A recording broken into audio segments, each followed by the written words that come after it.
60% من خطاب الكراهية اللي بيجي على سوريا من برا يصدر من سوريين يعيشون في سياقات ديمقراطية. والله نحن كلنا شركاء بالديمقراطية يا سيادة الوزير، كلنا يعني ما قصرنا بالديمقراطية. شو بدي أحكي لك كيف مارسنا الديمقراطية ببعض يعني أي اتركها لربك يا زلمة. عم يوصلوا لك غلط، عم يوصلوا لك غلط، ما عم تشوف اللي عم بيصير. أنا بتعرف يا سيادة الوزير لو لمحتونا بس إنه رح تتصالحوا كنت وفرتوا علي تعواية. بتعرفوا أنا قديش عويت؟ معوية يمكن شي 3000 4000 مرة هالأسبوع.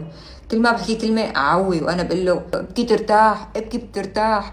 هدول نحن جوا البلد هدول أنت لو تشوفهم إذا بتشوف شو عاملين ببعض نحن بنتزور بعض وسكرينات لبعض ويلا وتشهير ببقى. هذا ما هدول مو برا، هدول نحن جوا.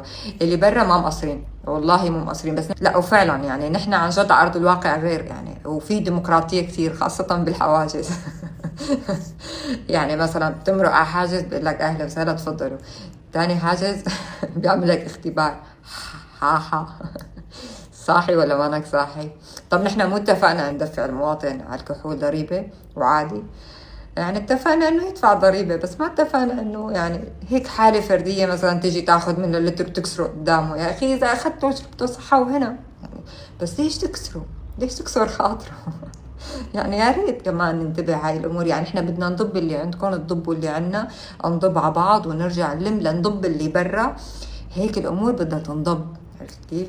مشان شو نحن لا يصير لا يخيل لنا يخيل الينا ان هنالك خطاب كراهية. أنا خالفك بهاي الفكرة، عكس الوضع بسوريا ممكن يكون في شوية عشوائية، في شوية مبالغات، لكن أن نصل إلى هذه المرحلة الحمد لله ما موجود. يحيى العدل بس والله يا سيادة الوزير هالمرة يعني أنت ظلمت اللي برا، لأنه أنا ما بخفيك اللي برا شو بيعملوا؟ بيحمسونا ونحن عنا جاهزية للانحراف وبننزل. يعني هن بيحطوا المخطط ونحن بننزل بنبلش هي وشي مظاهرات وشي مسيرات. يعني نحن بس بدنا مين يشعلنا الفتيل ونحن عليها. يعني ما بدنا نكون يعني والله اللي برا ونحن جوا وادم. لا لا لا, لا. انت اخذ فكرة عنا كتير غلط.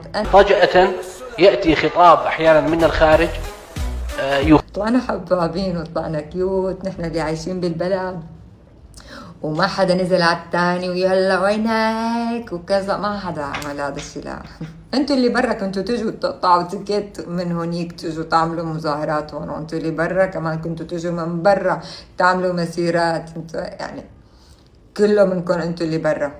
نحن كتير حبابين.